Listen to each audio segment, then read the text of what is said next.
Good morning. My name is Joe. My pronouns are he and him. What an unlikely parable. We know this first bit. Jesus is talking about prayer. This is the Gospel of Luke's slightly abbreviated version of the Lord's Prayer. Holy is your name, your kingdom come. Give us our daily bread. Forgive us our sins. Don't lead us into the time of trial. Familiar stuff. But then Jesus offers a hypothetical scenario. Imagine an unexpected guest shows up at my house in the middle of the night. Traveler, apparently an old friend of mine, someone who needs a place to stay for the night. As one does for an old friend, I suppose, well, mi casa, su casa, welcome. But then my friend asks if I have anything to eat. They were pushing through that final leg of the journey and they hadn't had their supper yet. No problem, I'm glad to share. Mi casa, su casa, except that I haven't got anything to give. Apparently, my shelves are empty. And in this hypothetical scenario, Jesus says that my only way forward is to go to my neighbor's house at midnight, pound on the door, and beg my neighbor to give me 3 loaves of bread so I can feed my guest. Maybe an avocado to go with their toast. Jesus rightly points out that my neighbor is going to find this an unreasonable request at this hour of the night. 3 loaves at midnight. Come on, man. This can wait until morning. However, if I keep knocking, keep asking, keep begging, keep pounding on that door, eventually my neighbor is going to give in. Get out of bed, give me what I want, just so I'll go away. That's how prayer works, Jesus says. It's the persistence, even the shamelessness in the ancient Greek, of that request that matters. That's why I tell you, keep asking and you'll receive. Keep looking and you will find. Keep knocking and the door will be opened to you. Apparently, the magic of prayer is not found in the answers, but somewhere in the asking, seeking, and knocking. I don't know about you, but that's not what I want from my prayers. I'm in it for the results. I want answers. I don't bother praying for stuff that I'm not invested in the outcome. I pray for what I really want, what I need. And Jesus affirms that approach in the first section of this teaching. Ask for those things that matter: forgiveness, protection, daily bread, and expect to receive them. This is who God is. The whole weight of Jesus' Jewish tradition says that God is provider. But wait, Jesus says, don't think that that is going to be enough. You will get your daily bread. That's the promise. That's who God is. But next thing you know, a guest is going to show up. You're going to need just a little bit more.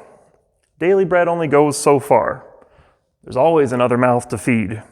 Maybe not yours, but someone's. Even if your prayer is answered, even if you get what you're asking for, dissatisfaction is right around the corner. I can relate to that. I spent a month last summer designing and building a deck in our backyard. We've been wanting a new deck for years, and we saved up and worked hard. Finally, we have it. It turned out great. But now, when I sit down on my deck to enjoy the results of my hard work, well, what's directly in my line of sight but the rotting boards on our old fence? Before I can fully enjoy my new deck, I'm gonna need a new fence too.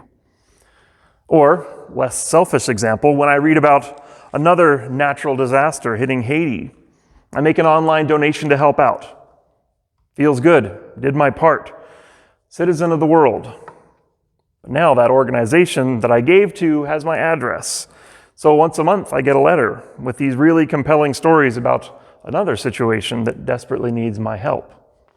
True stories, there goes my good feeling.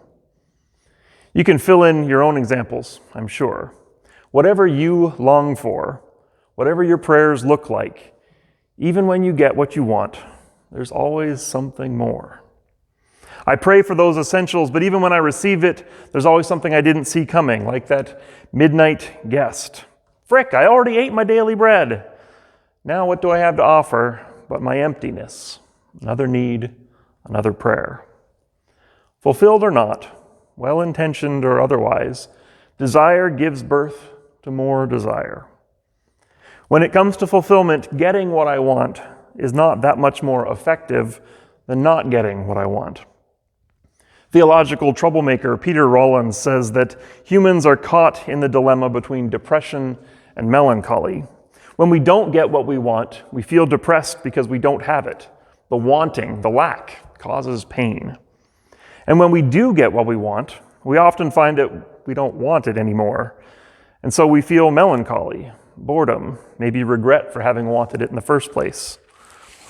My house is filled with stuff like that. Objects that I was totally certain would make me feel good to have. But now that I have them, they're just taking up space. Someday soon, I will take them to the thrift store to make room for the next bunch of things that I'm just sure that I have to have in order to feel better. So I ping-pong back and forth, unsatisfied with the not having, equally unsatisfied with the having. The trouble, according to Rollins, is buying into the false promise that getting what I want is going to bring what I want: wholeness, completeness, and satisfaction. So when I get what I want and it doesn't bring wholeness, completeness, and satisfaction, it feels bad, and now I'm back in the wanting again.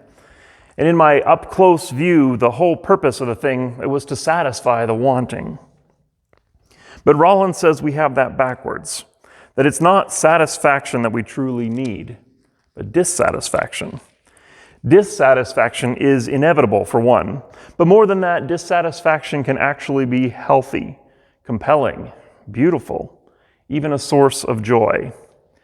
The difference is to actually get what we need, which is dissatisfaction, to realize that dissatisfaction is part of life and learn to enjoy it, learn to revel in it, learn to embrace it. When we're able to do that, I think we can have a much richer form of life. In other words, ask, seek, knock, and you'll find that that is where the joy is. Daily bread is boring, but a midnight quest to procure nourishment from a neighbor in order to feed an unexpected guest?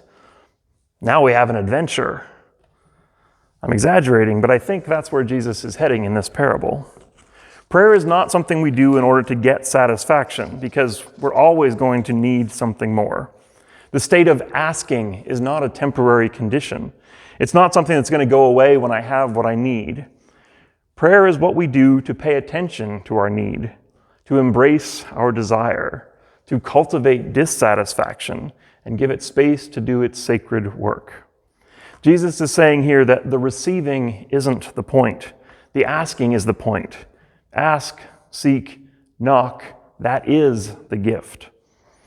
Desire is where God shows up.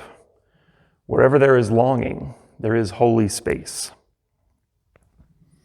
How do you feel about that? My guess is that it doesn't land easily and comfortably, because desire basically operates the opposite of the way we think it should. Some examples. Peter Rollins again. There's a great episode of The Twilight Zone in 1938 called A Nice Place to Visit, where this low-life criminal called Rocky Valentine gets shot when he's robbing a jewelry store. And he wakes up, and there's this guy called Pip who welcomes him into the afterlife. Now, everything looks the same. Rocky Valentine holds out his gun and says, "Give me your wallet." And Pip laughs. "Here's your wallet, but you can have more than that. What do you want?" He says, "Take me to your house." So he takes him to a mansion. And he says, "Wow, you live here?" And Pip says, "No, I don't. You live here. This is your place." And here, open that drawer. There's $2 million in there. Rocky Valentine's going, "My goodness, what is this?" They go to the casino. He wins every game, doesn't lose once. He's like, "This is incredible." But then 6 months later, he starts to go mad. He says, "I can't stand it. I don't want to win every time at the casino." And Pip says, "Well, tell me what percentage you want to lose." And he's like, "That's not the point, you know." He says, "I shouldn't even be in heaven." And Pip starts to laugh and says, "Whatever gave you the idea you're in heaven? This is hell." And then, Twilight Zone pulls back. Rocky Valentine is condemned to have everything he could ever want. We've come a long way since the Twilight Zone, hey? Now the hell of instant gratification comes with one-click ordering and same-day delivery. There's the great lie of our time, laid bare. getting what we want isn't actually as fulfilling as it promises to be.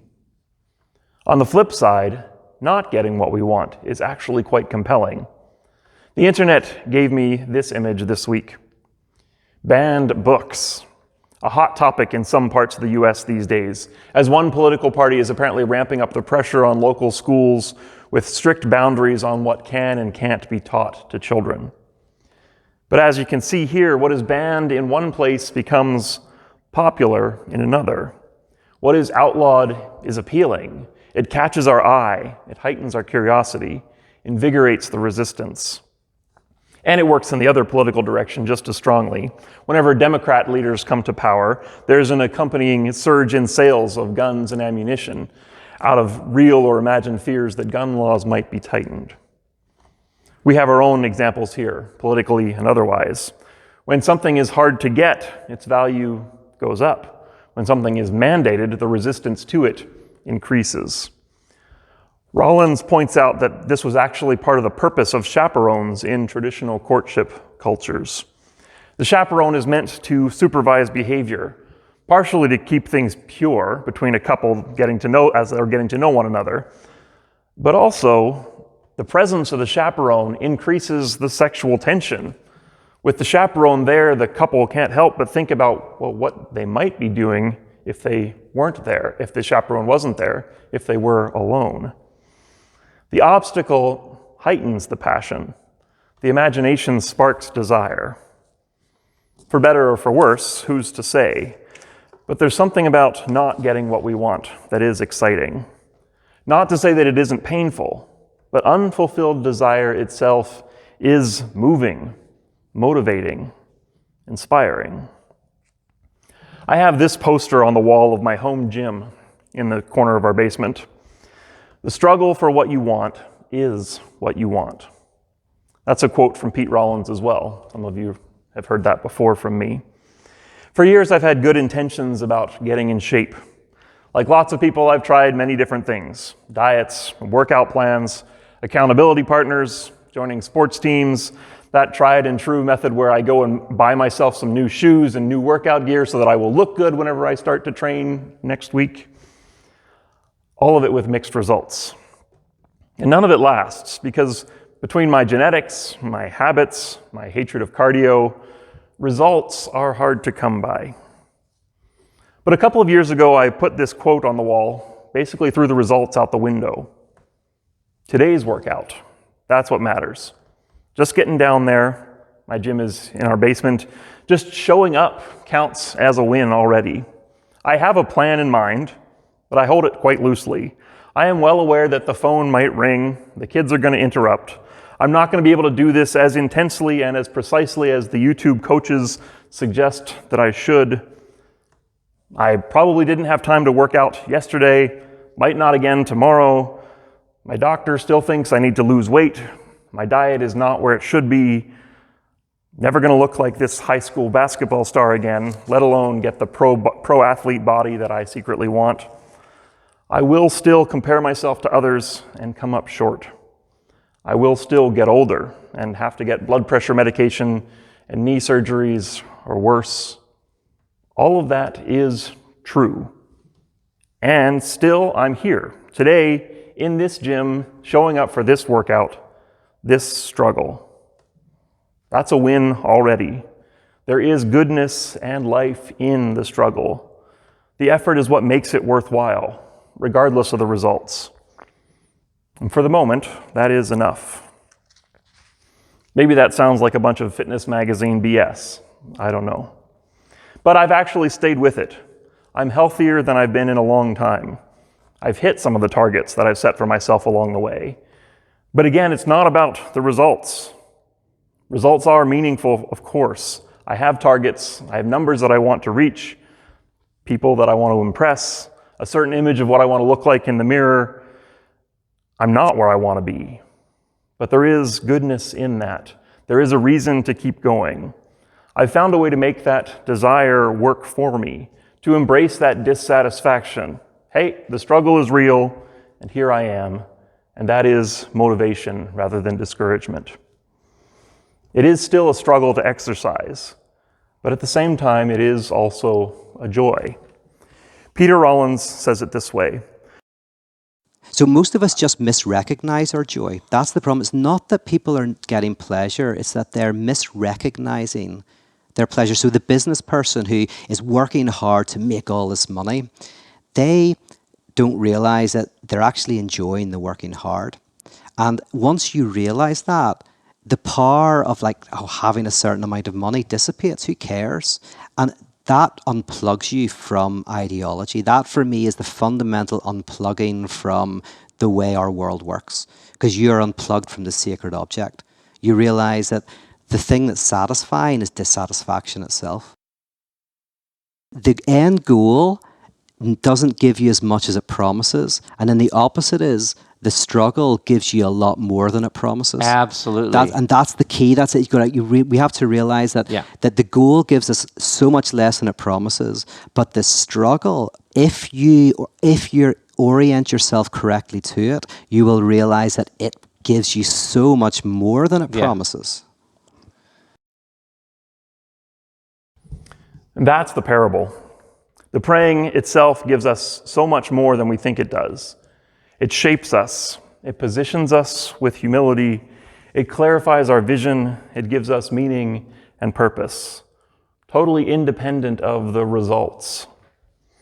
Luke's gospel is all about service. As followers of Jesus, Luke's audience had received this great gift of God's presence, carrying them through the hard times, God's Spirit living within them, giving them power.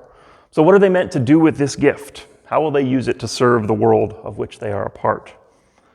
It seems like this middle section of Luke's gospel, and this parable in particular, is reminding these followers of Jesus that they had power, but they weren't going to change the world overnight. They weren't going to be able to help everyone. They weren't going to fix things. They weren't going to meet every need. Change takes time and persistence. They were going to die before they reached their goals. And so here, Luke is reminding them not to be so invested in outcomes, that the purpose and the joy come from the journey. I've had this quote over my desk for a decade now. Do not be daunted by the enormity of the world's grief. Do justly now. Love mercy now. Walk humbly now. You are not obligated to complete the work, but neither are you free to abandon it. Truth be told, I am often daunted by the enormity of the world's grief. Most of the time, this quote lifts some of that burden by bringing my attention back to this moment, this next step on the path. It's good news that I don't have to complete the work, because I sure don't have that within me.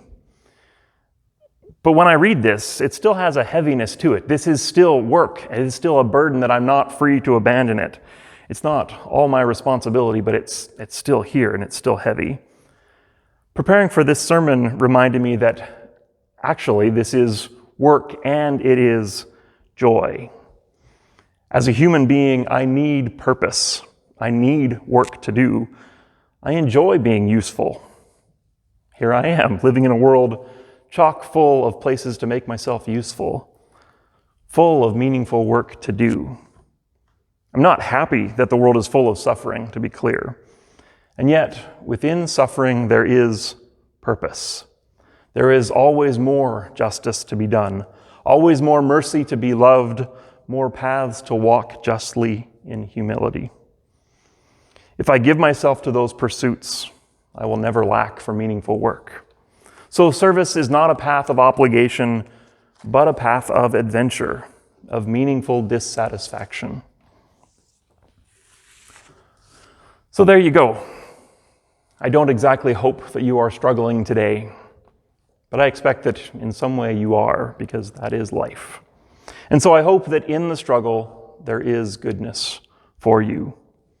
Whatever you're chasing, with all the best of intentions, I hope that you don't get everything you're asking for. I hope that just enough of your prayers go unanswered. And I hope that in your asking, seeking, and knocking, you are connected with the God whose desire for you knows no bounds. Amen.